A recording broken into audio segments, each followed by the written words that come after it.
Mesdames, Mesdemoiselles, Messieurs, bienvenue au CIPRO, bienvenue en tout cas sur ces vidéos qui nous permettent de découvrir quelques-uns évidemment des très nombreux exposants présents ici à l'occasion de cette 11e édition déjà. Nous allons parler de ceci avec Olivier de la Salle, bonjour. Bonjour. Vous représentez la société Etigo. Etigo, c'est bien ça. Alors expliquez-moi, vous faites du contrôle d'accès et de la RFID. Une fois qu'on a dit ça, on n'a rien dit en fait. Alors en fait, j'ai lancé mon activité il y a 18 ans. On est leader aujourd'hui sur le marché français. Donc on vend des bracelets qui servent de contrôle d'accès pour tout type de secteur de clientèle. Alors on en a quelques exemples effectivement qui sont ici, hein. Ça va du tour de cou au bracelet un peu plastique. Et alors à l'intérieur, je parlais des RFID, c'est une technologie en fait qui permet de connecter une puce qui est à l'intérieur à un serveur. Tout le monde connaît lorsque l'on court le dossard, il y a une puce qui permet de savoir le temps qu'on a fait, ou plus simplement le pass Navigo que l'on passe, ou le pass pour aller au ski qui utilise cette technologie. Alors on a lancé donc depuis quelques années le bracelet qu'on appelle RFID. Il y a dedans une antenne qu'on ne voit pas qui est compactée dans la puce. Cette antenne, ça s'appelle une antenne MyFair. Et grâce à ça, ça permet d'avoir plusieurs utilisations. Ouverture de portes d'accès pour de l'hôtellerie, gestion de paiement, gestion de temps, gestion de lieu et gestion d'âge entre des enfants mineurs ou des personnes adultes pour tout ce qui est problème d'alcool. Évidemment. Voilà. Donc on a lancé également récemment une gamme de bracelets éco en bracelet PET. C'est l'exemple que j'ai là. Voilà, celui-là il est 100% recyclé. D'accord. Et aujourd'hui mon dynamisme c'est de vraiment ouvrir le marché sur tout ce qui est produit recyclé et d'orienter mes clients sur ça pour aussi sauver notre planète et au fur et à mesure vraiment guider mes clients sur les produits plutôt vraiment vers le vert. Alors, quels sont vos clients justement? Quelle est la typologie de clients qui font appel à ce type de technologie? Alors, mes clients, c'est tout d'abord, pourquoi je suis aussi pro, c'est la première année, parce que je peux travailler les beach parties, tout ce qui est discothèque, tout ce qui est hôtellerie, club de vacances, festival, parc de loisirs, parc aquatique, camping, festival. C'est très très large. Et est-ce que votre technologie RFID permet également de travailler sur la fidélisation, par exemple sur un restaurant ou une discothèque?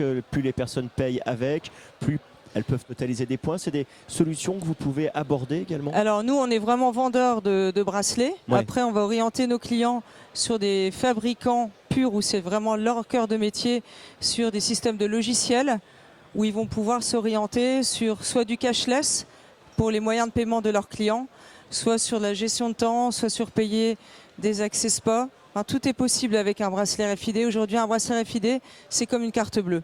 Très bien. Et donc, ces supports, aujourd'hui, on parle de bracelets, mais est-ce que vous avez en tête une prochaine évolution? Est-ce que demain, il y a un produit un peu étonnant qui peut arriver sur le marché? Alors, aujourd'hui, ce produit évolue très fort.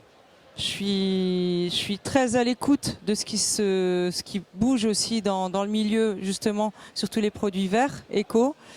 Là, je lance une gamme de produits en bois, avec des petites puces en bois qui sont malheureusement pas encore possibles de connecter avec une puce RFID. Donc il y a les bracelets bambou, il y a les bracelets en PET, il y a des bracelets ici anti-vec qui sont faits pour des entrées visiteurs. D'accord. Où j'ai lancé le modèle zéro déchet, où quand on enlève la petite languette, elle reste collée sur le bracelet pour éviter que ça traîne dans les piscines ou dans les filtres. Donc voilà, aujourd'hui on est bien en avance sur tout ce qu'il peut avoir. Après, je me repose jamais sur mes acquis. Je regarde toujours ce qu'il peut y avoir de nouveau demain pour toujours apporter le meilleur service, un rapport qualité-prix aussi aux clients. Comment vous avez démarré cette aventure depuis 18 ans avec Etigo? Alors, ma première idée, c'était de partir en vacances. Je suis partie en République dominicaine, pour tout vous dire.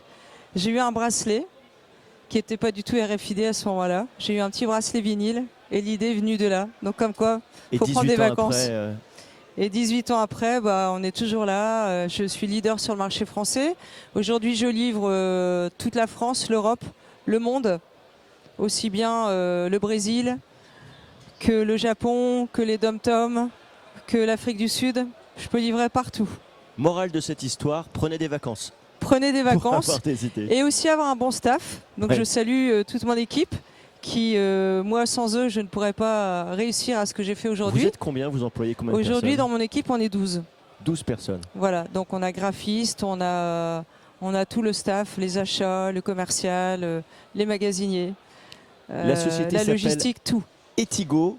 Et donc, eh bien, il vous aide à contrôler vos accès et plein d'autres choses également avec ces bracelets. Et puis, il nous aide également à faire un petit pas vers la planète, ce qui est quand même le plus important. Olivia, merci infiniment de votre Merci présence beaucoup. sur ce plateau. Nous sommes toujours ici en direct, évidemment, du CIPRO. Soyez les bienvenus. Une autre vidéo arrive, évidemment, avec encore plus d'infos et de découvertes.